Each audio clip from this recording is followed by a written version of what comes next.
Welcome to UAV and this is lecture 31 of our quick revision series. और आज हम discuss करेंगे concept of power. तो देखिए स्टार्ट करते हैं। थ्योरी ऑफ पावर हम पढ़ेंगे। इसमें हम देखते हैं कि power is central concept of political theory. तो हम जो पॉलिटिकल साइंस पढ़ रहे हैं उसमें हमने पॉलिटिकल थ्योरी पढ़ी, तो यहाँ पर बात की जा रही है कि पावर जो है वो सेंट्रल कॉन्सेप्ट है पॉलिटिकल थ्योरी का। अब यहाँ पर हम जानेंगे कि भाई दो व्यूज़ हैं यहाँ पर, कन्वेंशनल व्यू है एक है non conventional view. Non conventional view क्या कहता है? कन्वेंशनल व्यू कहता है कि भाई power is relative concept defined in terms of domination. देखिए पहले तो हम समझते हैं कि भाई पावर है क्या। पावर क्या है कि भाई मतलब आपके पास ये कैपेसिटी है, ये पर्सन के पास कैपेसिटी है कि भाई वो बी से ऐसा कोई काम करा सके जो बी की इच्छा नहीं है करने की, लेकिन इसके पास पावर है जिसकी वजह से बी जो है वो काम कर रहा है। अब कन्वेंशनल व्यू में क्या है कि वो ये कह रहे हैं कि पावर जो है वो रिलेटिव होती है। रिलेटिव इन द सेंस कि भाई अगर ए बी से ज़्यादा पावरफुल है मान लीजिए एक रिस्पेक्ट में, फिर हम देखते हैं कि भाई ए से भी कोई बड़ा है, सी आ गया। अगर सी के रिस्पेक्ट में बात करेंगे तो यहाँ पर ए छोटा हो जाएगा। तो ये जो है वो रिलेटिव कॉन्सेप्ट है।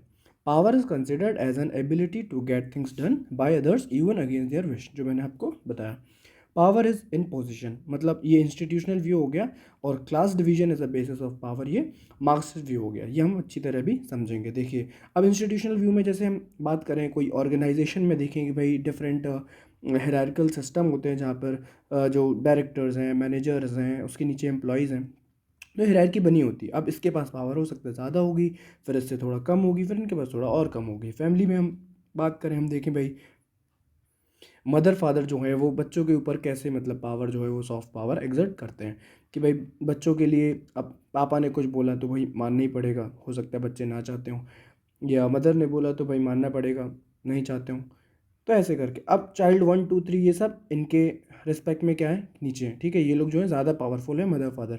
अब हम अगर बात करें कि भाई ये सबसे बड़ा बच्चा है, C2 उससे छोटा, C3 सबसे छोटा, तो अब इनके रिस्पेक्ट में बात करेंगे तो बात क्या होगी कि भाई C2 को C1 की बात माननी पड़ेगी, और चाइल्ड 3 जो है वो इन दोनों की बात मानेगा। तो ये चीज़ जो है वो मतलब क्या है, रिलेटिव है, ठीक है। कन्वेंशनल व्यू में हम देख रहे हैं। नॉन कन्वेंशनल व्यू की अगर हम बात करें तो हम देख रहे हैं कि हना अरेंट कहती हैं कि भाई डिफरेंस जो है वो पावर, वॉयलेंस एंड स्ट्रेंथ में होता है। पावर जो है वो मतलब उनका कहने का मतलब जो है कि ये सिर्फ डोमिनेशन नहीं है कि भाई पावर जो है वो एक आदमी क्या है दूसरे के ऊपर डोमिनेट कर रहा है, वो नहीं है।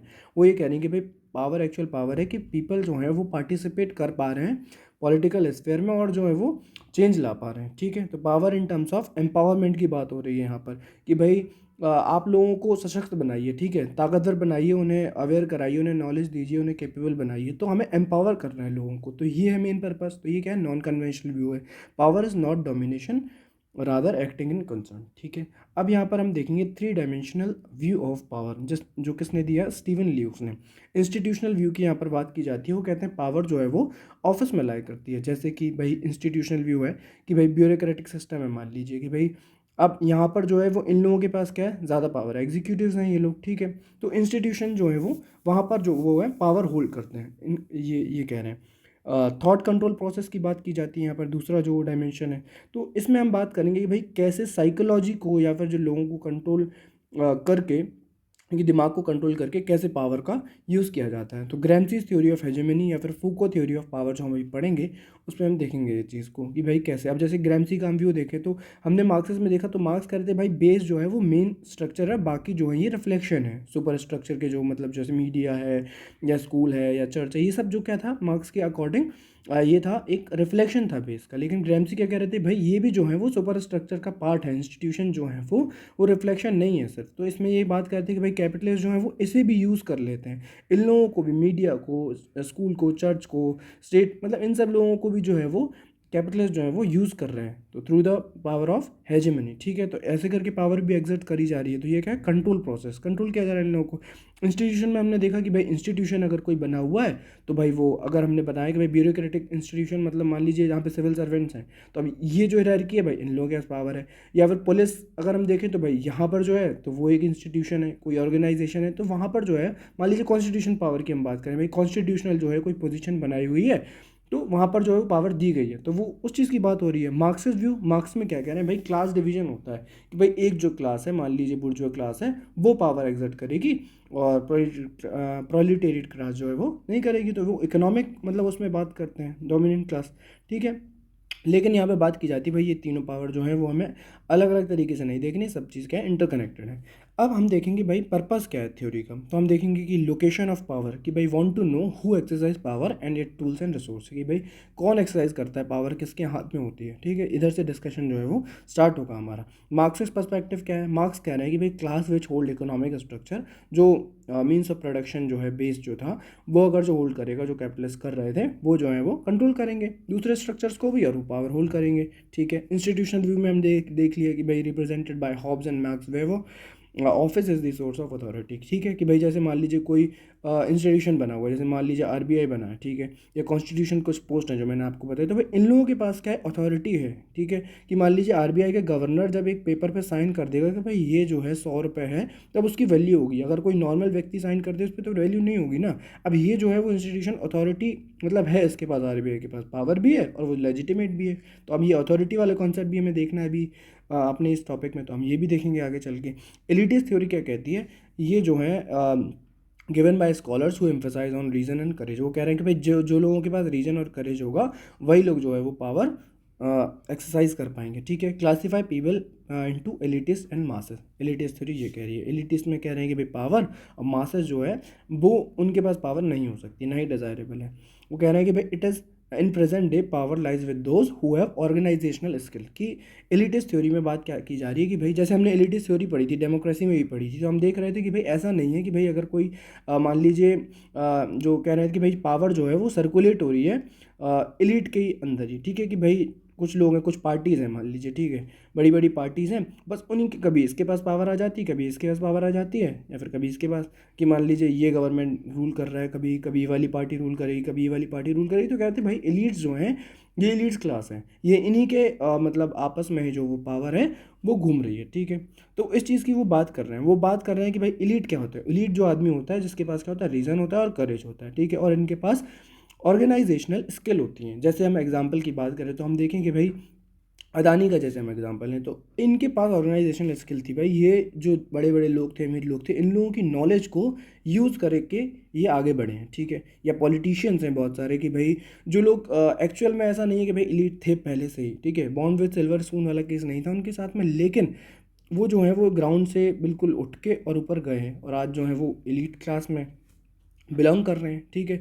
एंड्रयू कार्नेगी एक बिजनेसमैन है जो भाई एक टाइम पर क्या है कि एक दुकान में झाड़ू लगाते थे, वो एक अब आज देखिए बड़े बहुत इनकी हम कहानियाँ पढ़ते हैं, ठीक है।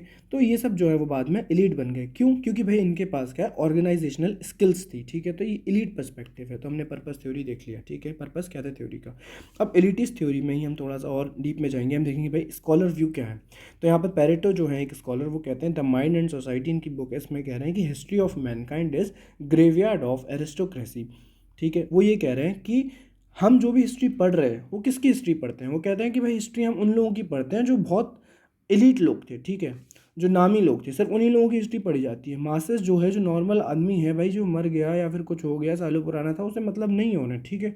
जो जो लोग हैं जो एलीट क्लास थी, एरिस्टोक्रेटिक जो मतलब लोग थे, उन्हीं लोगों की जो है हिस्ट्री पढ़ी जाती है, पावरफुल लीडर जो हम कहें इन लोगों को, ठीक है। चाहे आप राजाओं की देख लीजिए भाई, जो बड़े बड़े राजा रहे, अकबर, औरंगज़ेब, जहांगीर, तो बड़े जो उन लोग जो मतलब फेमस रहे, उन्हीं लोगों की हिस्ट्री जो है वो हम पढ़ते हैं। तो history of Mankind is graveyard of aristocracy की बात यहाँ पर की जा रही है।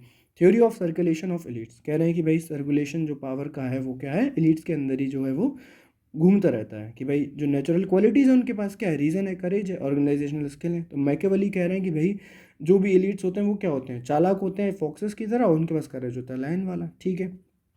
Power by nature is concentrated and circulates in close loop, no trickle down effect. यहाँ पर कह रहे हैं कि ट्रिकल डाउन इफेक्ट नहीं है कि भाई पावर एक बार यहाँ पर आ गई है तो धीरे धीरे करके पावर जो है वो मासेस तक पहुँचेगी, वो कह रहे हैं नहीं, ऐसा कुछ नहीं होने वाला।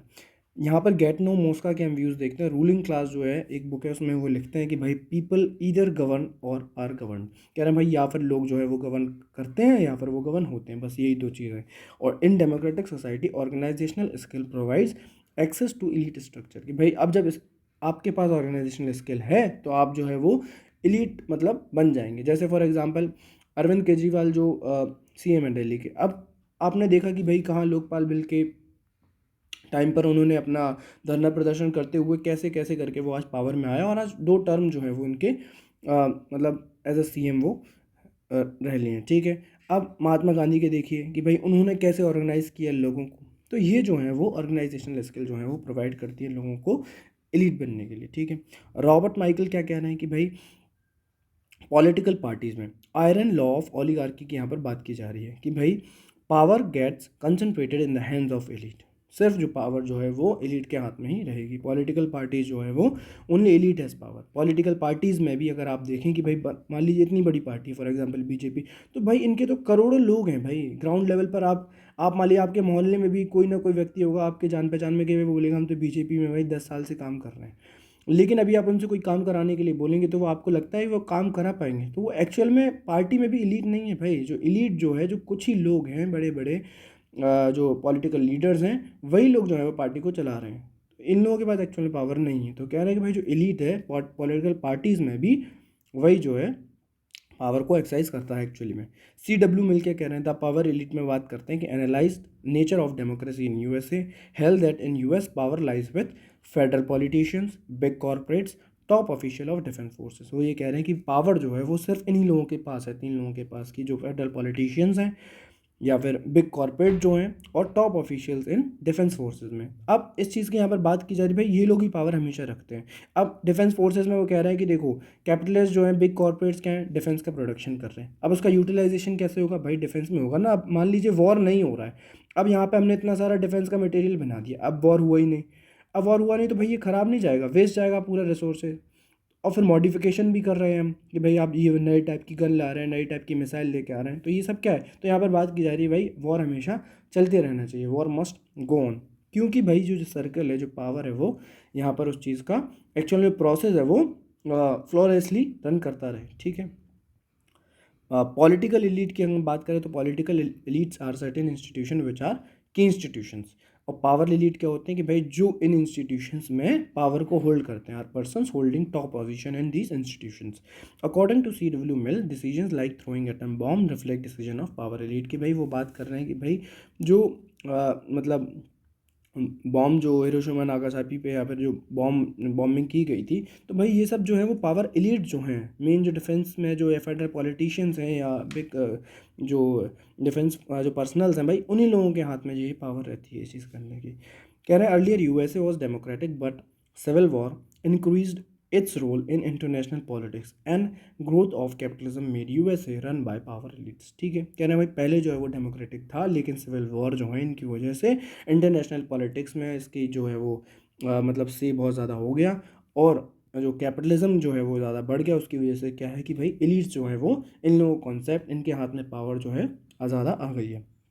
मार्क्सिस्ट अप्रोच हम देखें अगर एलीट के लिए, एलिटिस्ट थ्योरी में मार्क्सिस्ट अप्रोच की बात करेंगे तो यहाँ पर लास्की कह रहे हैं कि the passing of state power from one class to another is the first principle, the basic sign of revolution both in strictly scientific and in the practical political meaning of the term. इसका मतलब क्या है, वो ये कह रहे हैं कि भाई पावर जो है वो मान लीजिए एक किसी अभी मान लीजिए कोई पार्टी रूल कर रही है, तो ये कह रहे हैं कि भाई ये कुछ टाइम तक करेगी, फिर इसके अपोजिशन में कोई लोग आएंगे रेवोल्यूशन करेंगे, तो यहाँ पर क्या है पावर जो है वो इधर ट्रांसफ़र हो जाएगी। फिर इस चीज़ की बात कर रहे हैं कि भाई पावर जो है मतलब ट्रांसफ़र हो जाती है, ठीक है। Question of the power in the state की बात यहाँ पर की जा रही है। मान लीजिए अभी जो एक्चुअल में करंट रिजीम है स्टेट में, तो भाई उन लोगों को क्वेश्चन करता है। तो is the basic spirit of any revolution कि भाई आप जो सिस्टम है, जो मेन जो सिस्टम बना हुआ है, भाई मान लीजिए इस करंट रिजीम के अंदर जो एक सिस्टम फॉलो किया जा रहा है, तो आप इसे क्वेश्चन कीजिए। वो कह रहे हैं पार्टी को आप क्वेश्चन मत कीजिए, पार्टी के एक पर्टिकुलर मेंबर पे मत मतलब वो करिए कि भाई ये ख़राब है या फिर इनकी पॉलिसीज़ ख़राब है। कह रहे भाई सिस्टम ही ख़राब है, तो आपको विरोध करना है, आपको अपोजिशन करना है किसका, एस्टेब्लिशमेंट को आप क्वेश्चन करिए, ठीक है। The class struggle became real, और ये जो क्लास स्ट्रगल जो आप करेंगे रेवोल्यूशन होगा वो रियल तब बन पाएगा, कंसिस्टेंट तब बन पाएगा तब आप जो दूसरे स्फेयर्स हैं, स्फेयर जो है embrace only when it embraces the sphere of politics. जो अलग अलग स्फेयर्स हैं पॉलिटिक्स के, तो वो रेवोल्यूशन तभी आ पाएगा जिसमें क्या है स्फेयर्स कि भाई जैसे इकोनॉमिक है, आइडियोलॉजिकल है, साइकोलॉजिकल है, ये सब। इकोनॉमिक में देखिए अब जैसे मान लीजिए भाई कोई करंट रिजीम थी, ठीक है, मान लीजिए फॉर एग्जांपल जब कांग्रेस रिजीम में था, ठीक है, पावर में था, तब वादे किए गए कि भाई हम पावर में आएंगे तो करप्शन ख़त्म हो जाएगा, 15 लाख सबके अकाउंट में आ जाएगा। या फिर पावर में आने के बाद हम फार्मर्स को क्या है कि जो पेंशन स्कीम है वो दे रहे हैं, या फिर जो प्रधानमंत्री किसान सम्मान निधि योजना जो है उसके अंतर्गत हम 6,000 रुपये दे रहे हैं उन लोगों को, या फिर यूनिवर्सल बेसिक इनकम की हम बात करते हैं। तो लोगों को क्या है, हम इकोनॉमिक बेसिस पर जो पॉलिटिक्स में आने के लिए हम कैसे इन्फ्लुएंस कर पा रहे हैं, ठीक है। आइडियोलॉजिकल बेसिस की अगर हम बात करें तो हम अखंड भारत की बात करते हैं कि भाई भारत जो है वो कैसे ग्रो करेगा, या फिर जो दूसरे जो पार्ट हैं जो ऑक्यूपाइड किए गए हैं वो हमारे ही हैं, ठीक है। या हिंदू राष्ट्र फॉर एग्जाम्पल, ये सब चीज़ें ये एग्जाम्पल्स हैं, ठीक है। सेमी साइकोलॉजिकल, हम साइकोलॉजिकल उसकी बात करें तो देखते हैं कि भाई इंडिया जो अगेंस्ट करप्शन जो मूवमेंट था उसमें जो लोगों को वाइट टोपी पहनाई गई, तो वो क्या था, गांधीयन टोपी थी, तो वो क्या सिंबल था नॉन वोलेंस का। तो आइडियोलॉजिकल मतलब लोगों को क्या है, सॉरी साइकोलॉजिकल मतलब क्या है, लोगों की साइकोलॉजी से प्ले करना, कि भाई लोग देख कर या फिर जो उनका जो वो देख रहे हैं तो उससे वो क्या एनालाइज कर रहे हैं, उनके दिमाग पर कंट्रोल करना, ठीक है। अब मान लीजिए आप लीडर हैं केजरीवाल जी, तो भाई वो क्या है, कॉमन ड्रेसअप क्यों रखते हैं, ताकि वो लोगों से एक साइकोलॉजिकली कनेक्ट बना के रखें, भाई आदमी समझे उन्हें कि भाई ये आम आदमी है, ठीक है ना, ये एक्चुअल में हमसे अलग नहीं है। तो ये सब चीज़ें करनी पड़ती हैं, ठीक है। कहना दूसरे पॉलिटिशियंस भी यहाँ पर ये सब चीज़ें करते हैं, बहुत सारे लोगों ने किया भाई पावर में आने के लिए, कोई भाई दाढ़ी बढ़ा लेता है, कोई रिलीजन कोई इससे मतलब उससे करने के लिए भाई कपड़े ऐसे पहनता है कि भाई हम लगे ऐसा, ठीक है। ये सब चीज़ें हैं। तो कह रहा है कि भाई इंटेंशन सिर्फ अगर है आपके पावर में आने के लिए तो आप नहीं कर पाओगे, आपको ये सब जो स्फेयर्स हैं ये भी यूज़ करने आने चाहिए, ठीक है। ये क्या था, मार्क्सिस्ट व्यू था एलिटिस्ट थ्योरी का। अब एलिटिस्ट थ्योरी में हम देखेंगे कि भाई एलिटिस्ट थ्योरी क्या कहती है सोशलिस्ट कंट्रीज़ और वेस्टर्न कंट्रीज़ के लिए। वो कह रहे हैं कि सोशल कंट्रीज़ में क्या है, नॉट कंसिडर एज डेमोक्रेटिक, कह रहे हैं हम इन्हें डेमोक्रेटिक नहीं मानते हैं। नो कॉम्पिटिटिव इलेक्टोरल सिस्टम, क्योंकि भाई जब कॉम्पिटिटिव इलेक्टोरल सिस्टम यहाँ पर है ही नहीं है, जैसे एग्जांपल लेनिन की जो कम्युनिस्ट पार्टी थी, भाई दूसरी पार्टी थी नहीं, सिंगल पार्टी सिस्टम था। Monolithic list hegemony of one party, जैसे कि भाई CPM जो है, जैसे चाइनीज़ कम्युनिस्ट पार्टी की हम बात करें। वेस्टर्न कंट्रीज़ में अगर बात की जा रही तो कह रहे हैं भाई यहाँ पर जो है फ्रैक्चर्ड एलीट है, कॉम्पिटिटिव पार्टी सिस्टम है यहाँ पर, और जो है एलिट्स के मतलब जैसे मान लीजिए ये एलिट ये एलिट ये एलिट ये एलिट, और इनके उसमें ही हम चूज़ कर सकते हैं किसी को, ठीक है। अब प्लूरलिस्ट थ्योरी ऑफ पावर की हम बात करेंगे, तो हमने एलिटिस्ट पावर देख लिया, उसमें हमने डिफरेंट स्कॉलर्स के व्यूज़ देख लिए, हमने देख लिया मार्क्सिस्ट पर्सपेक्टिव क्या था, ठीक है। अब हम बात करेंगे प्लूरलिस्ट थ्योरी ऑफ पावर। इसमें एक्सपोनेंट्स कौन है, रॉबर्ट डाल हैं, चार्ल्स लिंडबर्ग है, ठीक है।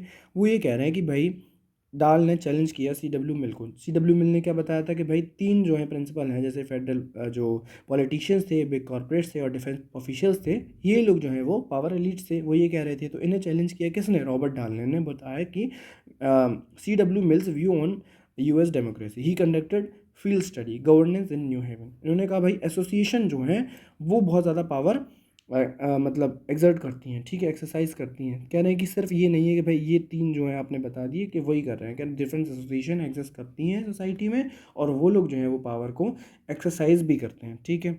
Decision of nuclear bomb was taken by power elite but it was exceptional situation बता रहे हैं वो, ठीक है। वो कह रहे हैं कि ऐसा नहीं है कि बस यही स्फेयर है, और बहुत सारे स्फेयर हैं जहाँ पर जो है पावर एक्सरसाइज की जाती है। People exercise lot of power with respect to life, भाई अपने लाइफ के लिए भी वो लोग बहुत जगह हैं जहाँ पर वो सोवराइन है, ठीक है ना।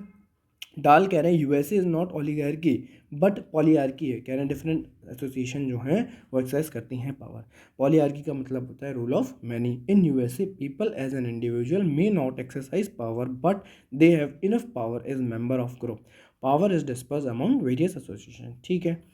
डिफॉर्म पॉलीआर्की का टर्म कैसे आया, जब रॉबर्ट डाल ने CW मिल को क्रिटिसाइज़ किया तो इन्हें क्या किया, क्वेश्चन किया गया कि भाई आपने कैसे बोल दिया ये। तो रॉबर्ट डाल और जो ये लिंडबर्ग है इन्होंने क्या किया, फिर से आंसर दिया, रिप्लाई किया। इन्होंने कहा भाई पॉलीआर्की इज़ डिफॉर्म्ड, कैसे, इन्होंने कहा भाई tilted toward big corporates houses in USA। इनका कहना था कि भाई जो मैंने बताया कि एसोसिएशन में पावर एग्जिस्ट कर रही है, वो कह रहे हैं कि भाई ये बात सही है, लेकिन जो कुछ पावर जो है वो बिग कॉर्पोरेट्स की तरफ ज़्यादा है, उनके पास ज़्यादा पावर है, ठीक है। But big corporate group have more power. This argument comes near to elitist and Marxist वाला जो पर्सपेक्टिव है वहीं पर आ गई है रॉबर्ट डाल भी।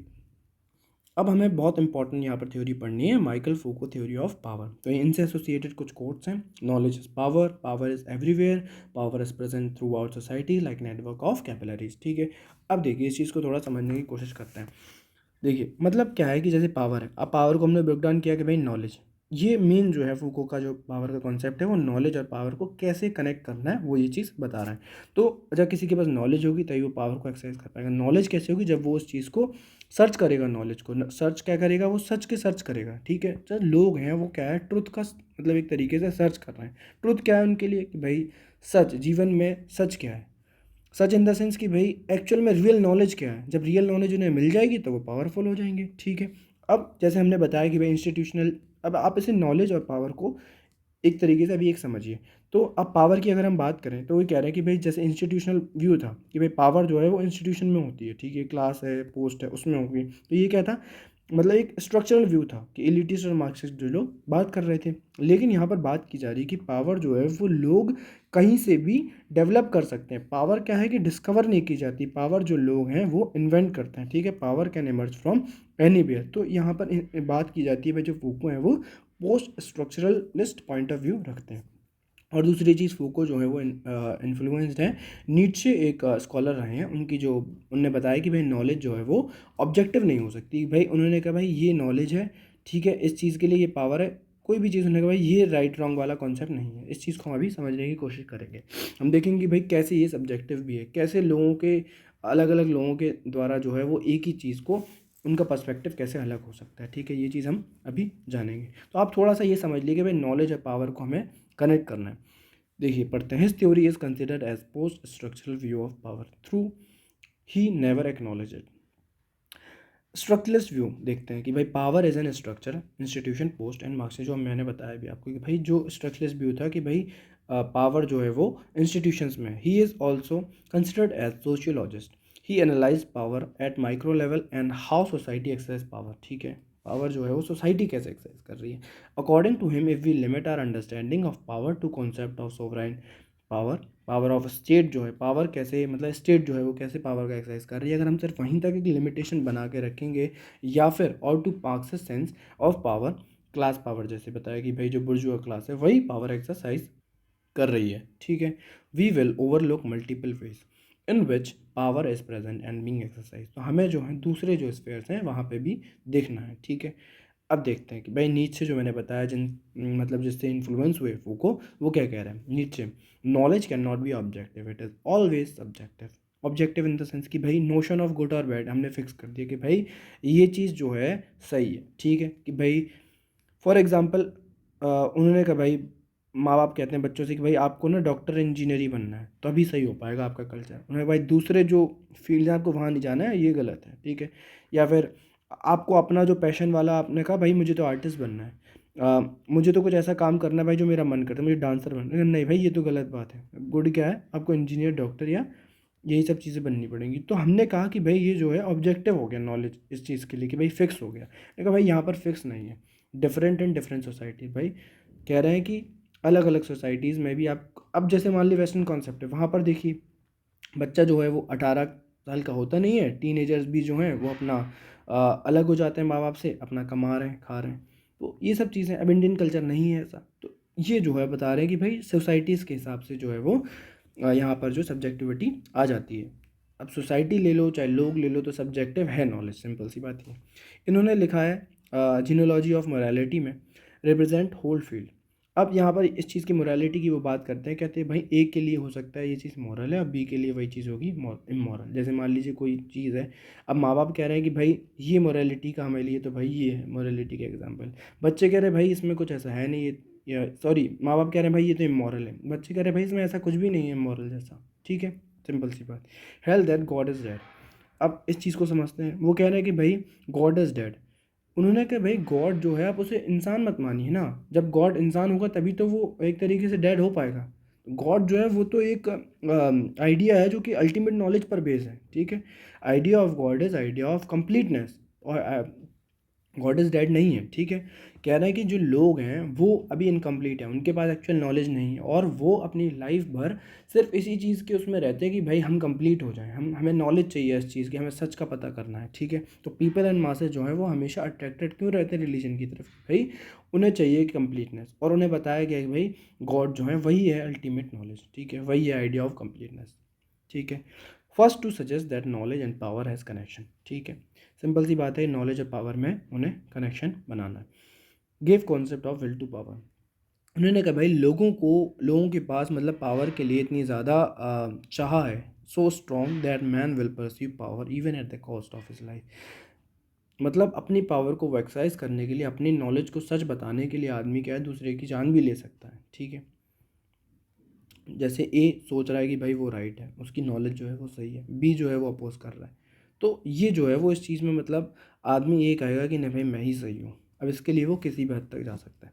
फूको incorporated prominent ideas of Nietzsche and called his method as archaeology and genealogy. ठीक है, नीचे से इन्फ्लुएंस होकर उन्होंने अपने आइडिया को बोला कि भाई ये आर्कियोलॉजी और जीनोलॉजी है। आर्कियोलॉजी उन्होंने बताया कि reflected in his book madness and civilization, इसमें बात करते हैं कि वो study of historical knowledge. Genealogy में बात कर रहे हैं reflected in his book discipline and punishment. Discipline and punishment वाला कॉन्सेप्ट भी हम अभी देखेंगे। ठीक है, हिस्ट्री ऑफ सेक्सुअलिटी की वो बात करते हैं। Understanding the connection between knowledge and power. अब देखिए यहाँ से हम नॉलेज और पावर का कैसे कनेक्शन बिल्ड करेंगे, तो हमें सबसे पहले समझने की ज़रूरत है भाई नॉलेज क्या है। ठीक है, एक इंसान के पास जो नॉलेज है, तो वो जो उसका नॉलेज का स्फेयर है, वो अगर हम डिवाइड करते हैं 3 पार्ट में कि भाई 1 2 3, सिंपल सी बात है, इस चीज़ को थोड़ा सा समझ लीजिए। ये एग्ज़ाम या फिर हमारे जो मेन थ्योरी है जो हम सिलेबस के लिए पढ़ रहे हैं उससे कनेक्टेड नहीं है, लेकिन ये चीज़ आपको थोड़ा सा एक अंडरस्टैंडिंग बनाने के लिए काम में आएगी। ठीक है, देखिए कि मान लीजिए किसी व्यक्ति के पास एक नॉलेज है, ठीक है, एक लिमिटेड अमाउंट ऑफ नॉलेज है, तो उसमें क्या स्फेयर्स हैं डिफरेंट डिफरेंट, मतलब पार्ट्स बना दिए हमने। एक हमने पार्ट बनाया छोटा कि उन्होंने बताया कि भाई कुछ जो आदमी के पास, व्यक्ति के पास नॉलेज होती है, उसे पता होता है कि भाई ये मेरे पास नॉलेज है। सिंपल सी बात है, know things that you know, हमें ये पता है कि भाई ये चीज़ें हमें पता है कि जैसे मान लीजिए क्लास 10th में कोई व्यक्ति है, कोई बच्चा है, उसे पता है कि ये उसकी बुक लिस्ट है, ये उसमें सिलेबस है जो एग्ज़ाम में आना है, और ये इसे पढ़ना है, उससे वो पास हो जाएगा। सिंपल सी बात है, उसे सारी चीज़ पता है, सिलेबस भी पता है, उसके अंदर क्या है वो भी पता है, और उससे पास होना है तो उसे पढ़ना होगा, ये भी उसे पता है। तो ये जो कुछ चीज़ें हैं जो उसे पता है, और ये भी उसे पता है कि भाई मुझे ये सब चीज़ें पता हैं। सेकंड जो पार्ट है वो क्या है कि आपको कुछ चीज़ें ऐसा है कि भाई पता है कि मुझे नहीं पता है। फॉर एग्जांपल कि नो द सब्जेक्ट, मान लीजिए भाई कोई यूपीएससी एस्पिरेंट है, अब उसे पता है कि भाई एक बुक है पॉलिटी लक्ष्मीकांत, वो जो है वो पढ़नी होती है। उसे ये तो पता है कि पॉलिटी लक्ष्मीकांत पढ़नी होती है, लेकिन उसे अंदर का कंटेंट नहीं पता है, तो उसे ये पता है ना कि भाई उसे कंटेंट पता ही नहीं है अंदर का। तो एक तो ये बात हो गई। ठीक है, तो कंटेंट जो है वो लोगों को नहीं पता है। अब जैसे फॉर एग्जांपल एक और एग्जांपल देते हैं कि भाई अब क्लास मान लीजिए कोई 10th में या फिर 6th क्लास में मान लीजिए कोई बच्चा है, अब उसका प्रमोशन हम 7th में करते हैं, तो हम उससे कहते हैं कि भाई आपने 6 का एग्ज़ाम दे दिया, अब आप जो नई बुक्स हैं वो कोर्स जो है वो ख़रीद लीजिए, क्योंकि आपको जो है वो 7th क्लास की चीज़ों की अभी नॉलेज नहीं है। ठीक है, तो आपको वो उस चीज़ की बुक्स लेनी पड़ेंगी। ठीक है, तो दूसरी जो 7th क्लास वाली जो नॉलेज है वो आपको क्या है, नहीं है अभी, तो आपको ये पता है कि 7th क्लास की नॉलेज नहीं है और वो मुझे लेनी है। थर्ड क्या है कि भाई कुछ चीज़ें ऐसी होती हैं जो आपको पता ही नहीं है कि आपको नहीं पता है। ठीक है, कि भाई आपको यही नहीं पता है कि भाई एक यूपीएससी जैसा कुछ चीज़ होती है, या फिर आपको यही नहीं पता है कि भाई यूपीएससी में आपको कितने सब्जेक्ट पढ़ने होते हैं, आपको ये पता ही नहीं है। ठीक है, don't know about the things that you don't know, तो then we will not focus on this part, तो हम इस चीज़ पे फोकस करेंगे ही नहीं। तो अगर जब हम ये स्फेयर को जब हम बढ़ाते जाते हैं, जब हमें पता लग जाता है कि भाई यूपीएससी जैसी भी कोई चीज़ होती है, फिर हम उसमें पढ़ते हैं भाई इतने सारे सब्जेक्ट्स होते हैं, जीएस 1 2 3 4 होता है, जीएस 1 में हमें क्या पढ़ना होता है, 2 में क्या पढ़ना होता है, प्रिलिमिनरी स्टेज होती है, फिर मेंस होता है, फिर इंटरव्यू होता है। तो ये सब चीज़ें जब हमें पता लगती जाती हैं तो हमारा ये वाला जो स्फेयर है वो बड़ा होता जाता है। तो हमने क्या देखा, नॉलेज में डिफरेंट डिफरेंट एक तरीके से पार्ट है भाई। कुछ चीज़ें जो हैं वो हमें पता है कि भाई हमें पता है, कुछ चीज़ें जो हमें ये भी पता है कि हमें नहीं पता है, लेकिन हमें कुछ चीज़ें ऐसी हैं जो हमें नहीं पता है कि हमें नहीं पता है। ठीक है, तो हमें वो चीज़ों को पता करना है, तो हमें नॉलेज का बेस बढ़ेगा। आई होप गाइस ये समझ आया होगा आपको, आप फिर से देखेंगे इस वीडियो को तो आपको ये सब क्लियर हो जाएगा। To understand Foucault theory we have to understand discourses. अब यहाँ पर एक कॉन्सेप्ट आता है डिस्कोर्स का। डिस्कोर्स की बात की जाती है particular way of presenting truth, it is a speech act, कि भाई एक सच को, चाहे भले ही वो सच ना हो, एक बात को आप ऐसे प्रेजेंट करिए कि भाई वो जो है सच दिखे। ठीक है, telling something in a way that appears to be truth, we don't discover truth. जैसे मैंने आपको पहले बताया था कि हम, ऐसा नहीं है कि भाई इधर छुपे हुए हैं सच, हम इधर से गए हमने देख लिया अरे ये सच पता चल गया, हम इधर से गए हमें पता चल गया ये सच है, ऐसा नहीं है। हम जो हैं हमारे सामने सारी चीज़ें हैं, और हम डिस्कवर नहीं, हम इन्वेंट कर रहे हैं ट्रुथ को, कि हम इस चीज़ को सच बना दें, हम इस चीज़ को सच बना दें, हम इस चीज़ को सच बना दें। सिंपल। सेटिंग फेयरनेस, जैसे एग्जांपल से समझते हैं, setting fairness as beauty standards is one type of discourse. For example भाई ये डिस्कोर्स ही है कि हम जो हैं, एक कोई व्यक्ति है ए और एक कोई व्यक्ति है बी, अब हमने एक मतलब पैरामीटर बना दिया कि भाई जो जो गोरा व्यक्ति है, जो वाइट स्किन है, वही जो है वो ब्यूटी है, वही सुंदर है। बी जो है वो अगर गोरा नहीं है, फॉर एग्जांपल वाइट स्किन नहीं है उसकी, तो वो जो हम उसे ब्यूटी नहीं मान रहे हैं बी को। तो हमने क्या इस चीज़ को डिस्कोर्स बना दिया है भाई, ये भी एक डिस्कोर्स है, हमने एक पैरामीटर सेट कर दिए। फॉर एग्जांपल सेकंड एग्जांपल हम देखें भाई, ओरिजिन ऑफ अर्थ के लिए बहुत सारी थ्योरीज हैं। उसमें से एक जो डिस्कोर्स है वो बहुत प्रोमिनेंट है, जैसे बिग बैंग थ्योरी। जैसे हम जियोग्राफी भी पढ़ते हैं, जियोग्राफी में हम पढ़ते हैं कि भाई जो ओरिजिन है एक तरीके से, जो आइलैंड जो है वो कैसे बने, ठीक है। तो हम पढ़ते हैं कॉन्टिनेंटल ड्रिफ्ट थ्योरी, हम पढ़ते हैं कन्वेंशनल करंट थ्योरी, हम पढ़ते हैं, हम देखते हैं सी स्प्रेडिंग थ्योरी, हम देखते हैं। फिर हम उसके बाद बात करते हैं जो प्लेट टेक्टोनिक्स है, ठीक है, इस चीज़ की हम बात करते हैं। तो अब जैसे एक ये डिस्कोर्स आया, फिर ये डिस्कोर्स आया, फिर ये डिस्कोर्स आया, फिर ये डिस्कोर्स आया, फिर ये प्रोमिनेंट हो गया। तो ये जो डिस्कोर्सेज हैं वो टाइम के साथ आगे आ रहे हैं, और लोग फिर किस चीज़ को ज़्यादा मान ले रहे हैं, वो डोमिनेंट हो जाता है, ठीक है। इतना ये सिंपल आइडिया है डिस्कोर्स वाला। अब इस चीज़ को आगे पढ़ते हैं। देखिए डिस्कोर्स बनता कैसे, ओरिजिन कैसे होता है कि समबडी एक आइडिया, मतलब somebody comes with an idea, कुछ लोग उसे सपोर्ट करते हैं, कुछ लोग उसे रिजेक्ट करते हैं, लेकिन धीरे धीरे वो मेजॉरिटी जो पीपल है वो उसे एक्सेप्ट कर लेती है, और फिर वो डिस्कोर्स बन जाता है। और मल्टीपल डिस्कोर्स के बाद क्या है, जो मतलब एक्सेप्टेंस जिस चीज़ का हो जाता है, तो वो क्या है, वो डोमिनेंट बन जाते हैं, कुछ जो एक्सेप्टेंस हो गया। तो अब इस चीज़ में हम देखें भाई, अम्बेडकर जी ने एक टाइम पर बोला था कि भाई इंडिया जो है वो नेशन नहीं है, नेशन इन मेकिंग है। अब इस डिस्कोर्स को क्या लोग नहीं मान रहे थे, तो अरुण शूरी ने इस चीज़ पे कमेंट किया था कि भाई अम्बेडकर जी जो हैं वो एंटी नेशनल हो गए। तो इस डिस्कोर्स को जब माना नहीं गया, फिर बाद में पता चला कि भाई वो उन्होंने किस कॉन्टेक्स्ट में ये बात बोली, तब लोग समझे, ठीक है। तो ऐसे करके क्या है, अलग अलग डिस्कोर्सेस पैदा होते हैं, और जो एक्सेप्ट कर लिए जाते हैं सोसाइटी के द्वारा, वो चीज़ मान ली जाती है, ठीक है। तो Foucault use the phrase regime of truth for dominant discourses, human society gets constructed by discourses, कि भाई जो ह्यूमन सोसाइटी है वो बनी ही डिस्कोर्सेस है। जैसे कि भाई एक नॉर्मेटिव जो हम थ्योरी पढ़ रहे थे कि भाई नॉर्म है, जो लोग हैं, माँ बाप हैं, सोसाइटी, वो आपको बताती है कि भाई क्या सही है, आपको ये करना है जीने के लिए, आपको ये नहीं करना, ये गलत है। तो ऐसे करते करते क्या है कि सोसाइटी डेवलप हो रही है, ठीक है। अब क्योंकि अब मतलब जैसे वैल्यू प्लuralism की जो हमने बात करी थी कि भाई एक आइडिया जो है लग रहा है कि भाई ये सही है, फिर दूसरा आइडिया है जो है वो इसके एंटागोनिस्ट हो सकता है, लेकिन ऐसे भी हमें स्पेस देना है, हमें ऐसे भी सुनना है कि हो सकता है ये बाद में सही हो जाए। तो ऐसे करके क्या है, डिस्कोर्स से एग्जिस्ट करते हैं, और सोसाइटी जो है वो बन रही है। And different ages different regime of truth, ठीक है ना, डिफरेंट सिस्टम जो है ट्रुथ के वो प्रिवेल किए गए हैं, और यही जो चीज़ है वो मोरालिटी बन जाती है। फूको क्या कह रहे हैं डिस्कोर्सेस पर, वो कह रहे हैं knowledge is discourse in product of power, ठीक है। इस चीज़ को हम समझने की कोशिश करते हैं। Every knowledge represent power of someone. जैसे कि पहले तो उन्होंने मतलब इस चीज़ को बना दिया कि भाई नॉलेज जो है वो डिस्कोर्स है इन प्रोडक्ट ऑफ पावर, ठीक है, कि भाई पावर जो है मतलब एक तरीके से डिस्कोर्स है नॉलेज का, ठीक है। कि अब और दूसरी चीज़, जितनी भी नॉलेज है वो जो है रिप्रेजेंट करती है पावर किसी न किसी व्यक्ति की। इस चीज़ को हम समझने की कोशिश करते हैं कि जब हमने फेयरनेस को एक पैरामीटर बनाया ब्यूटी के लिए, तो उससे क्या हुआ भाई, ब्यूटी प्रोडक्ट्स आने लगे कि भाई हमें सबको वाइट स्किन चाहिए, सबको गोरा दिखना है, ठीक है। अब जब ये चीज़ दिखना है तो बना कौन रहा है प्रोडक्ट, कैपिटलिस्ट बना रहे हैं। तो अब यही चीज़ जो लोग हैं, कैपिटलिस्ट जो लोग हैं, इसी चीज़ को क्या है, प्रमोट भी कर रहे हैं कि भाई ब्यूटी आपको दिखनी है, आप फेयर एंड लवली नहीं लगाओगे जब तक, तब तक आप जो है वो सोसाइटी में गोरे नहीं दिखोगे, अच्छे नहीं दिखोगे, ब्यूटीफुल नहीं दिखोगे। तो ये क्या है, पावर कौन एग्जर्ट कर रहा है यहाँ पर, कैपिटलिस्ट क्लास जो है वो पावर को एग्जर्ट कर रहा है। तो भाई इस चीज़ की बात की जा रही है कि भाई every knowledge represent power by power of someone, कि जो भी नॉलेज है, जो भी डिस्कोर्स है, नॉलेज क्योंकि डिस्कोर्स है, तो ये कह रहे हैं कि भाई जो भी नॉलेज है वो रिप्रेजेंट कर रही है पावर ऑफ समवन। तो जैसे कि इस एग्जाम्पल में हमने देखा भाई कैपिटलिस्ट जो है कि डिस्कोर्स ये बनाया गया है। डोमिनेंट डिस्कोर्स रिप्रेजेंट पावर, जो डोमिनेंट हो जाता है, डोमिनेंट डिस्कोर्स जो हो जाता है, वही पावर जो है वो दिखती है। अब ये भी सब्जेक्टिव है भाई, जो लोग हैं जो मान ले कि भाई जो जो गोरा व्यक्ति नहीं है, जो वाइट स्किन नहीं है, वो भी सुंदर है, तो जब मान लेंगे ये चीज़ तो लोग भाई एक्सेप्ट नहीं करेंगे।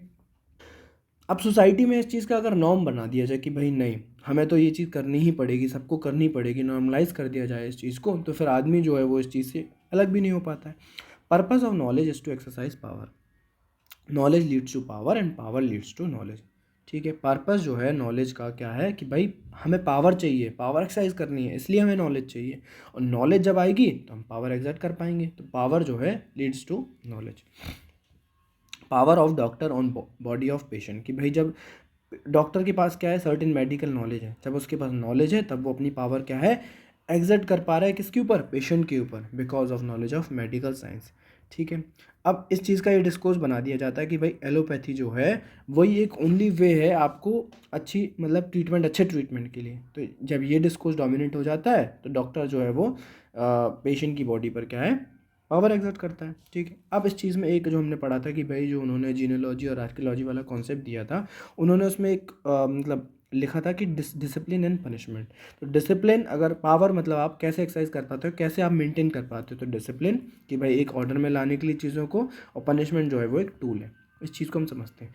Discipline is mechanism of power which regulates behaviour of individual which is done by regulating organization. कि भाई आपको जो है मतलब कैसे पावर को एक्सरसाइज करना है, कैसे रेगुलेट करना है। जब आप लोगों के बिहेवियर को रेगुलेट करेंगे तब वो चीज़ हो पाएगी।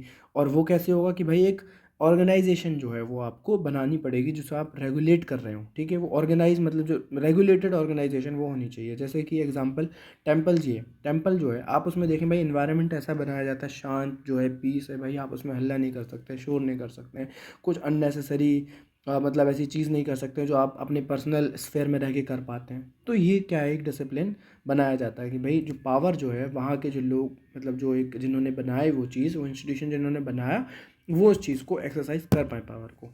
It is enforced with complex system of surveillance. ठीक है, कि भाई एक कॉम्प्लेक्स सिस्टम है सर्वेलेंस का। भाई जो लोग देख रहे हैं कि कैमरेज लगा दिए हमने हर जगह उस इंस्टीट्यूशन में, हम देख रहे हैं कि भाई लोग जो हैं अननेसेसरी थिंग तो नहीं कर रहे हैं वहाँ पर। तो सर्वेलेंस के थ्रू हम उस चीज़ को प्रैक्टिस भी कर पा रहे हैं। Power is not discipline rather one way in which power can be exercise. Power जो है वो कह रहे हैं डिसिप्लिन नहीं है, लेकिन एक वे है जिससे मतलब हम जो है एक्सरसाइज कर सकते हैं मतलब डिसिप्लिन के थ्रू पावर को। Foucault use the term disciplinary society not disciplinary institution. वे डिसिप्लिनरी इंस्टीट्यूशन नहीं, डिसिप्लिनरी सोसाइटी, सोसाइटी को हमें डिसिप्लिन बनाना है। Foucault elaborated on disciplinary power. Discipline is major source of power. Disciplinary power मतलब जैसे कि लोगों को पनिशमेंट के थ्रू एक डर बनाना कि भाई जैसे एक पर्सन है भाई, वो जो उसके ऊपर आरोप लगाए रजिसाइड का। रजिसाइड मतलब उसने एक राजा को मार दिया। जब राजा को मार दिया तो राजा क्या करेगा भाई, उसके समाज में सबके सामने उसे खड़ा करके उसका क्या करेगा, सर अलग कर देगा। तो वहाँ पे क्या है कि डर लोगों के अंदर बनेगा, एक पनिशमेंट दिया जिसकी वजह से क्या है, पावर जो है वो एक्सरसाइज की जाएगी। The punishment in earlier times. अब इस चीज़ की बात की जाती है भाई पहले के टाइम पे जो है वो पनिशमेंट जो थी वो बहुत क्रूअल थी। और उसका पर्पस था भाई सोसाइटी में मैसेज सेंड करना कि भाई ऐसा कोई क्राइम अगर करेगा तो उसे क्या है, इस लेवल की पनिशमेंट मिलेगी। Foucault shows differences between system of punishment. Foucault ने जो पनिशमेंट के सिस्टम है इस चीज़ में डिफरेंस बताया। उसने कहा भाई सिस्टम ऑफ टॉर्चरस पनिशमेंट होता है और सिस्टम बिकेम मोर ह्यूमन बाद में। तो टॉर्चरस पनिशमेंट में हमने देख लिया कि भाई generated sympathy for criminals and dissatisfaction for state. जब डिससेटिस्फैक्शन होने लगा स्टेट के लिए कि भाई लोगों को लगने लगा अरे भाई ये तो बहुत ज़्यादा क्रूएलिटी हो रही है, तो फिर बाद में क्या हुआ, सिस्टम जो है वो और मतलब ह्यूमेन हुआ कि जेल रिफॉर्म्स आए, generated goodwill for state. State develop impression that exercise of power by state is an interest of people and made governance easier. कि भाई उन्हें बताया गया कि भाई स्टेट जो है वो पीपल के इंटरेस्ट में ही काम कर रही है और जिसकी वजह से जो गवर्नेंस है वो ईजी हो पाई। जैसे कि बताया गया भाई every Sunday coming to church is a form of discipline. कि भाई सिंपल से आप लोगों से बोलते हैं कि भाई हर संडे आपको चर्च में आना है, पूजा करनी है, प्रे करना है। ठीक है, तो इस ये क्या है, एक फॉर्म ऑफ डिसिप्लिन बन गया। अब हम एक कॉन्सेप्ट देखते हैं बायो पावर। बायो पावर क्या होती है, पावर ऑन लाइफ। कि भाई लोग कैसे जिएं, दिनचर्या उनकी कैसी होनी चाहिए, सुबह शाम वो क्या खाएं पिएं, क्या उड़ें, ठीक है, कैसे रहें, क्या चीज़ें वो यूज़ करें। तो ये जो पावर जो है लाइफ के ऊपर उसे बोलते हैं हम bio power. Power ensured on biological process like reproduction, family planning. कि भाई आपको कितने बच्चे होने चाहिए, आपको 2 बच्चे होने चाहिए कि भाई हम दो हमारे दो वाला कॉन्सेप्ट जो है ये बायो पावर का एग्जाम्पल है। ठीक है, और plateaus theory of guardianship reflect करती है exercise of power on biological process. जो हमने पढ़ा था कि भाई जो बच्चे हैं वो कैसे होंगे, स्टेट संभालेगी उन बच्चों को। ठीक है, ये सब चीज़ें। Bio power exerts a positive influence on life that endeavors to administer, optimize and multiply it, subjecting it to precise control and comprehensive regulation। तो बात यहाँ पर की जा रही है कि बायो पावर जो है वो एक पॉजिटिव इन्फ्लुएंस लोगों की लाइफ में क्रिएट करती है। कि भाई आप ऐसा नहीं है कि जानवरों की तरह आप रह रहे हो, आपको एक सिविलाइज मैनर में रहने के लिए आपको बायो पावर जो है वो इन्फ्लुएंस कर रही है। ठीक है, ऑप्टिमाइज़ कर रही है, मल्टीप्लाई कर रही है, subjecting it to precise control and comprehensive regulation. It constitutes a profound transformation of mechanism of power. It differs from what Foucault associate with juridico-discursive. मतलब इसका क्या है कि भाई जब फूको ने बोला कि भाई पावर जो है, मतलब ये इस चीज़ से डिफर करती है. भाई पावर जैसे उन्होंने बताया भाई एक इंस्टीट्यूशन से या फिर एक एसोसिएशन से दूसरे एसोसिएशन में कैसे पावर जो है वो ट्रांसफ़र होती है, तो इस चीज़ से कॉन्सेप्ट जो है वो अलग है. हम पावर का यहाँ पर बायो पावर पे पढ़ रहे हैं, हम पढ़ रहे हैं कि भाई लाइफ जो है इंसान की उसे कैसे रेगुलेट करना है, ठीक है, उस पर कैसे इन्फ्लुएंस होगा पावर का. तो हम इस चीज़ की यहाँ पर बात कर रहे हैं. तो फूको का जो ये जूरिडिको डिस्कर्सिव वाला कॉन्सेप्ट है इससे अलग है, ठीक है, which is regressive and negative. Power whose affect take the form of limit and lack.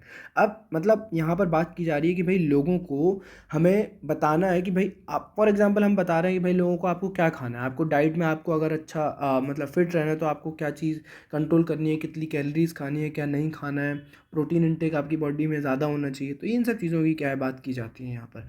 Bio power operates through disperse network and through security territory and population.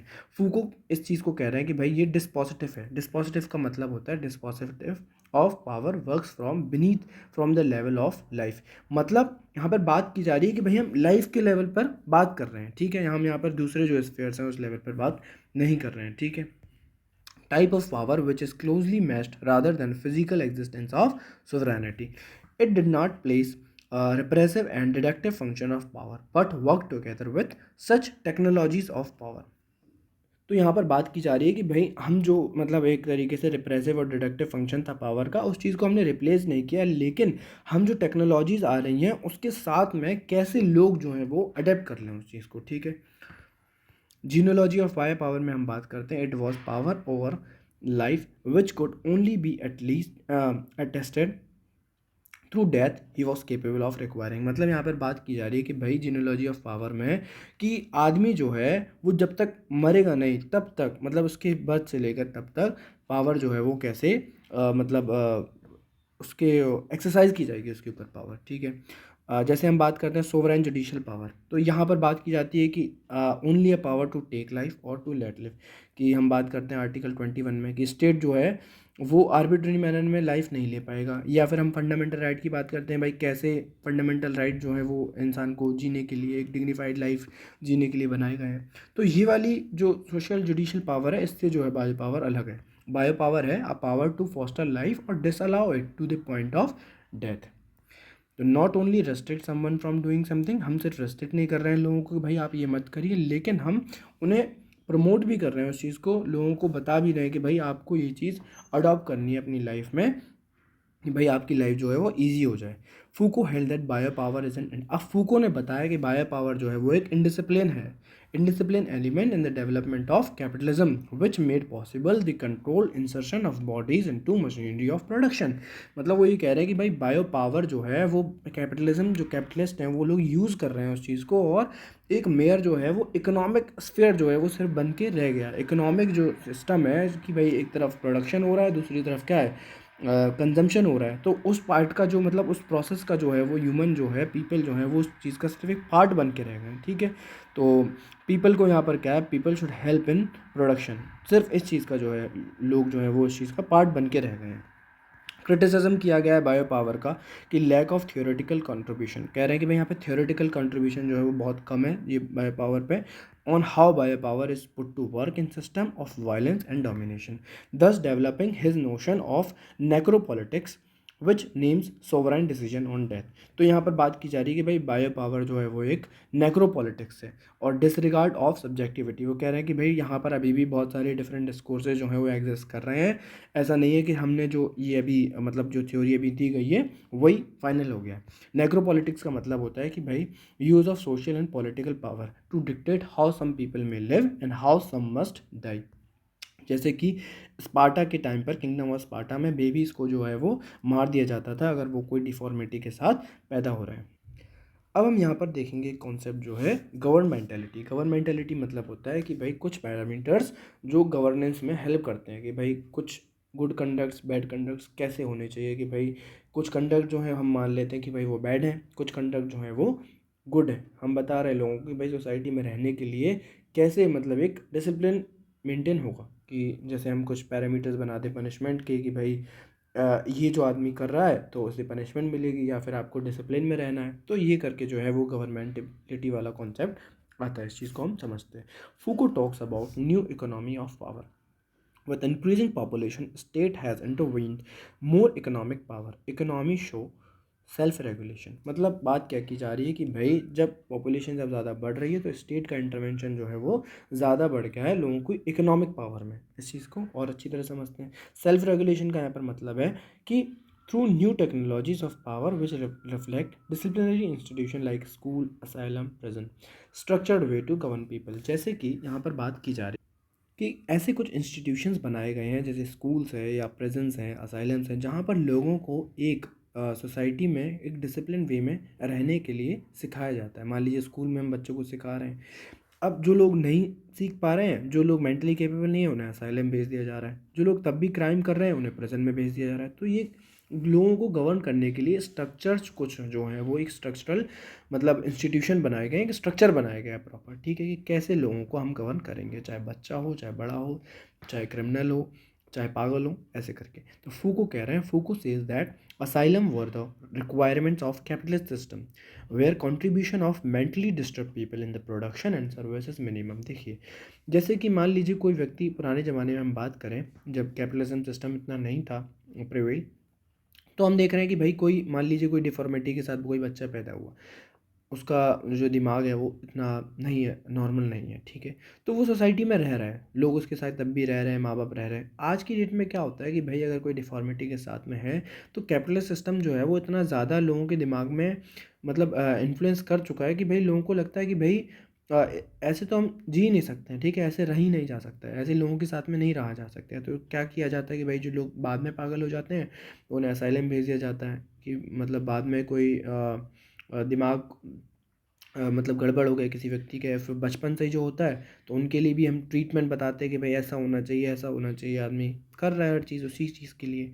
तो इन्हें पता है three process by which discipline has been enforce, कि observation, normalisation, normalising judgement and examination. तो कह रहे हैं भाई मेन जो हमें लोगों को क्या है गवर्न करना है उसके लिए तीन प्रोसेस हैं डिसिप्लिन को इन्फोर्स कराने के लिए, कि हमें ऑब्जर्व करना है, हमें जजमेंट को नॉर्मलाइज करना है और एग्जामिनेशन। इस चीज़ को अभी समझते हैं। देखिए he has compare society with an idea of panopticon. Panopticon जो है हम समझते हैं, तो ये कॉन्सेप्ट जो है वो बेंथम ने दिया था। He introduced idea of present reforms, कि जैसे देखो नॉर्मल जो कन्वेंशनल सिस्टम था प्रेजेंट का, वो क्या था, ऐसे करके सेल्स बनाए हुए थे नॉर्मल, कि भाई ये जो है एक सेल है, फिर एक ये सेल है, फिर एक ये सेल है, ऐसे करके हमने क्या है सेल्स बना दिए थे। अब इसमें कैदी रह रहे हैं, इसमें रह रहे हैं, इसमें रह रहे हैं, इसमें रह रहे हैं, A B C D E. तो अब एक मतलब एक तरीके से आप देखिए इंसान को मतलब कोई वैल्यू नहीं है कि भाई इसमें बस पैक कर दिया, इसमें से पैक कर दिया, इसमें से पैक कर दिया। तो ये सिस्टम जो है वो नहीं था। हम यहाँ पर मतलब एक ह्यूमन सिस्टम की बात करें, कि ह्यूमैनिटी की बात करें, कि भाई वो भी ये ह्यूमन है, उनका भी मन होता है भाई बाहर घूमने का या फिर सांस लेने का, या फिर कुछ जो उनका एक कमरे में जो बंद रह गए तो साइकोलॉजिकल एक जो मतलब जो डिसऑर्डर है वो भी हो सकता है इंसान को। तो ये जो है जो एक मतलब ह्यूमन वाली सिचुएशन है, ह्यूमन राइट्स वाला कॉन्सेप्ट है, वो आया। तो इसके बाद फिर हमने बात की कि भाई सेल्स मतलब जो ऐसे करके जो नॉर्मल कन्वेंशनल सिस्टम था उससे हम ऊपर उठे। तो पनॉप्टिकन सिस्टम में क्या है कि स्फेयर, एक स्फेरिकल शेप में हमने प्रिजन को बनाया, ठीक है। तो यहाँ पर प्रिजन को, प्रिजनर्स को कहते हैं कि भाई यहाँ पर आप फ्री हो, आप घूमो फिरो, यहाँ पर एक टाइम दे दिया जाता है कि भाई सब लोग यहाँ पर घूम सकते हैं। और एक यहाँ पर पिलर बनाया गया है जहाँ पे एक व्यक्ति है जो सर्वेलेंस कर रहा है, ठीक है, इसके हाथ में गन है, वो यहाँ से सबको देख रहा है। अब ये सेमी सर्कुलर जो डिज़ाइन बने हुए, अब लोगों को यहाँ पर एक डर बना हुआ है या फिर लोगों को पता है कि भाई हमारे ऊपर क्या है, सर्वेलेंस हो रहा है, वो घूम भी पा रहे हैं और उनके ऊपर सर्वेलेंस भी हो रहा है। तो modern prisons are places for reform, यहाँ पे एक रिफॉर्म किया गया। Prisoners keep themselves in control assuming that they are being observed. State develop governmentality by the process of homogenization. It helps in governance and also create identities। कि मान लीजिए state जो है वो गवर्नमेंटलिटी कैसे कर रही है, होमोजेनाइजेशन कर रही है, कि भाई हम एक सिंगल कल्चर जो है या फिर एक सिंगल लैंग्वेज है या फिर एक सिंगल जो हम बात करते हैं कि भाई एक सिंगल मतलब सिस्टम होना चाहिए पूरे पूरे एक स्टेट में, ठीक है, कि भाई एक लैंग्वेज फॉलो की जाएगी, एक कोई धर्म होना चाहिए। तो होमोजेनाइजेशन कर रहे हैं, उससे क्या होता है गवर्नेंस में क्या ईजी हो जाता है, ठीक है। Evolution of concept of madness is based on requirement of बुर्जुआ class. तो जैसे मैंने आपको बताया था कि भाई जो मैडनेस वाला कॉन्सेप्ट है कि अगर कोई व्यक्ति मान लीजिए पागल हो गया, ठीक है, सॉरी, मान लीजिए कोई व्यक्ति लेजी है, फिर नॉट प्रोडक्टिव, तो उसे क्या है, हम पागल घोषित कर देंगे कि भाई ये तो काम नहीं कर रहा है। तो जो बुर्जुआ कॉन्सेप्ट है या कैपिटलिस्ट कॉन्सेप्ट है जो कैपिटलिज्म का, कि भाई हमें प्रोडक्शन करना है, ठीक है, हमें प्रोडक्शन करना है, हमें, और जो कंज्यूमर है उस चीज़ को वो कंज्यूम करेंगे। तो वो इस लाइन में जो है वो, अगर कोई व्यक्ति नहीं आ रहा है तो वो यहाँ सिस्टम से अलग है। कहते हैं ना कि भाई कोई एक मशीन है, एक तरीके से मशीनरी बनी हुई है। अब मशीन में अगर कोई पार्ट ख़राब हो जाता है हम उसे क्या करते हैं, निकाल के फेंक देते हैं। तो वो एक मशीनरी, एक सिस्टम जो है, मैकेनिकल सिस्टम है, वो इस चीज़ को ऐसा मान रहा है। तो people were projected to be mad, उनसे कह दिया जाए भाई ये तो पागल है। अर्लियर जैसे लोग जो हैं वो रह रहे थे, अब साथ में रह रहे थे सोसाइटी में, अब क्या है भाई, सेग्रीगेशन हो गया start. Foucault has describe that western society is disciplinary society, enlightenment has not resulted into freedom. कह रहे हैं कि भाई ऐसा नहीं है कि भाई जो लोग हैं अगर वेस्टर्न सोसाइटी में एनलाइटेड हो गए हैं ज़्यादा तो वो फ्रीडम जो है वो एक्सरसाइज कर पा रहे हैं, ठीक है। Society is comprising of multiple discourses। तो यहाँ पर बात की जा रही है कि भाई society is comprising of multiple discourses produce truth. मतलब इसका क्या है कि भाई मान लीजिए कोई होमोजेनाइज सोसाइटी है, ठीक है भाई, एक ही टाइप के लोग रहना है, तो हमने बात की कि भाई वहाँ पर गवर्नेंस इजी हो जाएगा। लेकिन अब जहाँ पर डाइवर्सिटी है, जहाँ पर अलग अलग फैक्शन के लोग रह रहे हैं, तो वहाँ पर क्या अलग अलग डिस्कोर्सेज होंगे, अलग अलग डिस्कोर्सेज होंगे, तो अलग अलग टाइप की नॉलेज आएंगी, वहाँ पर सब्जेक्टिविटी ज़्यादा होगी। तो वहाँ पर क्या है कि एफिशिएंट सिस्टम, एक इफेक्टिव सिस्टम के आने की ज़्यादा संभावना होती है। Societies comprising of multiple discourses produce truth, वहाँ पर क्या है, एक मतलब सच ज़्यादा अच्छी तरीके से बाहर आएगा। Salient features of Foucault theory of power की हम बात करते हैं कि भाई पावर जो मतलब फीचर्स हैं उनके, तो हम यहाँ पर एक रिवाइज कर लेते हैं सारे।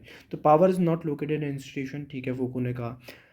It is present through out the society in the form of discourses comprising society. कि उन्होंने बताया कि भाई पावर जो है वो सिर्फ इंस्टीट्यूशंस में नहीं है, वो सोसाइटी में है।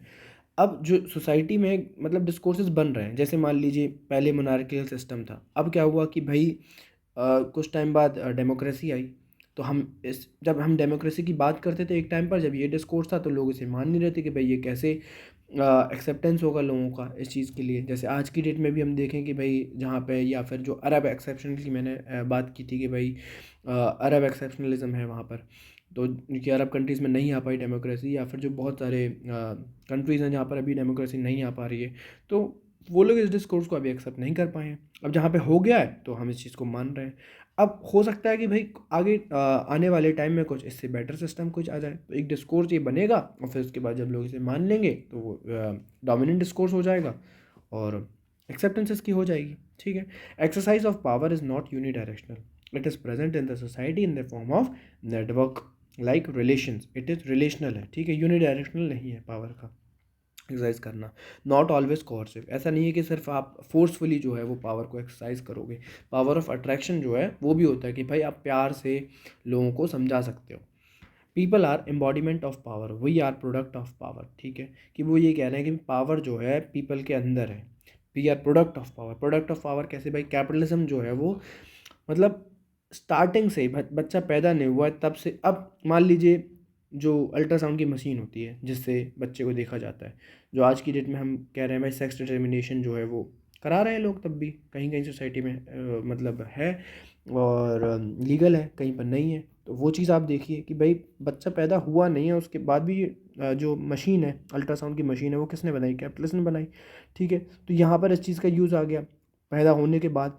अब प्रोसेस में अब देखिए जैसे आईवीएफ जैसी आज फैसिलिटीज़ आ रही हैं, तो ये भी क्या है, बड़े बड़े जो कैपिटलिस्ट हैं, वो जो कंपनीज़ हैं, वो ये सब सिस्टम बना रही हैं, तो आईवीएफ जैसी फैसिलिटीज़ हैं। अब जब बच्चा पैदा हो गया तो उसके बाद फिर बहुत सारी चीज़ें हैं, प्रोडक्ट्स हैं जो बच्चे के लिए हैं, फिर जो बड़ा होता है तो फिर प्रोडक्ट्स आते हैं अलग अलग, मरने के बाद भी अलग अलग सिस्टम है। तो कह रहे हैं कि भाई जो ये कैपिटलिस्ट सिस्टम है उसी का जो है वो प्रोडक्ट है, we are product of power. तो इनकी जो पावर है, जो हेजेमनी है उनकी, उसका ही जो है लोग प्रोडक्ट हैं। पावर क्रिएट्स आइडेंटिटी, अब जब पावर जो है वो एक आइडेंटिटी बनाती है तो पीपल जो है एक्सेप्ट कर लेते हैं एक नॉलेज और डिस्कोर्स को एज देयर आइडेंटिटी, कि भाई हमने मतलब कोई भी पावर है, मान लीजिए फॉर एग्जांपल हम देखें भाई एक हिंदू राष्ट्र की जो बात की जा रही है। अब जब एक मान लीजिए कोई हिंदू व्यक्ति है रिलीजन में, या ये तो एग्जाम्पल की बात हो रही है, आप दूसरे रिलीजन के लिए भी ले सकते हैं कि भाई मान लीजिए कोई इस्लामिक व्यक्ति है, तो अब उस चीज़ की बात की जा रही है कि भाई अगर आप आपने इस रिलीजन को आपने आइडेंटिटी बना रहे हो, मतलब तो अब ये कैसे हो रहा है भाई, वो भी एक डिस्कोर्स ही है ना कि भाई ऊपर से जो लोग हैं वो आपको क्या बता रहे हैं रिलीजन के लिए। ठीक है, तो अब जब उस चीज़ को आप एक्सेप्ट कर लोगे तो वो एक आपकी आइडेंटिटी बन जाएगी। अब जब आइडेंटिटी बन जाएगी तो people are vehicle of power, तो उस चीज़ को क्या है मतलब प्रमोट भी किया जाता है कि जैसे हम एग्जांपल बात कर रहे हैं आज की डेट में हिंदू राष्ट्र बनाने की या फिर अखंड भारत की जो हम बात करते हैं। ठीक है, तो wherever there is a power there is a scope for resistance. अब इस चीज़ का एग्जांपल देखिए भाई, पेट्रियार्की जो है अगर आई है तो वो पावर ऑफ मैन थी। अब जब ये डिस्कोर्स था तो उसके अगेंस्ट में क्या आया, रेजिस्टेंस हुआ, तो फेमिनिज्म आया, केम फ्रॉम वुमेन, जैसे जो फेमिनिस्ट पर्सपेक्टिव है, तो हम ये भी देखेंगे। तो जैसे जो मैंने ये वाला एग्जांपल दिया है कि भाई हिंदू राष्ट्र और ये, तो ये मतलब प्रैक्टिकल एक तरीके से एग्जांपल है जो हमें पता है, मतलब इंडियन कॉन्टेक्स्ट में हम देख रहे हैं। तो अब आइडेंटिटी की अगर हम बात करें तो हम देख सकते हैं कि भाई इस्लामिक कुछ स्टेट्स हैं तो जो वो उनके लिए वो वाली आइडेंटिटी है। ठीक है, तो ऐसे करके जो है वो लोग अपनी आइडेंटिटी बनाते हैं, या फिर कल्चर से हम इस चीज़ को जोड़ सकते हैं कि भाई एक कल्चर जो है लोग मान लें उस चीज़ को, और उसी चीज़ को लोग प्रमोट करें। तो पावर क्रिएट्स जो है वो एक आइडेंटिटी भी बना देती है लोगों के लिए, और पीपल जो है वो व्हीकल है पावर के, तो उस चीज़ को wherever there is power there is scope of resistance. ठीक है, तो आई होप गाइज ये आपको लेक्चर समझ आया होगा, और कीप रिवाइजिंग, कीप ग्रोइंग। तो थैंक यू गाइज, और प्लीज़ लाइक करिए, शेयर करिए और सब्सक्राइब करिए। और आगे हम पावर का जो कुछ कंसेप्ट हैं जैसे कि जो जेंडर जेंडर पर्सपेक्टिव है तो वो देखेंगे, और अथॉरिटी जो है वो क्या होती है वो भी देखेंगे। तो उसके बाद पावर हमारा जो है वो ख़त्म हो जाएगा, उसके बाद फिर हम नेक्स्ट टॉपिक के ऊपर मूव करेंगे। ओके।